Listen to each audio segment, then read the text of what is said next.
Hello guys, good evening! Ayan guys, gusto ko lang i-share sa inyo itong kaganapan namin ngayong gabi dito sa aming munting higaan. Ayan lang naman ang nakita ko habang nagsiselfone kasi ako. Paglingon ko sa mga bata, ayan na ang nangyayari sa kanila. Akala mo wala silang ibang maupuan at dyan pa talaga nila napiling maupo sa Daddy Eric nila. Ayan, at may pasandal-sandal pa ng ulo itong isang bata. At gusto pa talaga yan sumampa. Ginagaya niya ate niya, oh.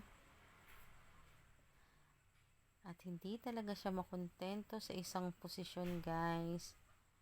At kung ano-ano ang pinaggagawa niya. Yung asawa ko naman, wala lang din pala. Kasi love na love niya talaga yan, dalawa na yan. O tingnan nyo, may patuwad-tuwad pa talagang nalalaman. At hindi pa yun nakontento, guys. Ganyan siya pag nanggigigil. O, tingnan nyo naman. Ay, nakakapanggigil ka talaga, Rapani. O, tingnan nyo. O, diba? Hindi na makabelo yung isa sa paglalaro niya rin sa cellphone. O, yun lang, guys.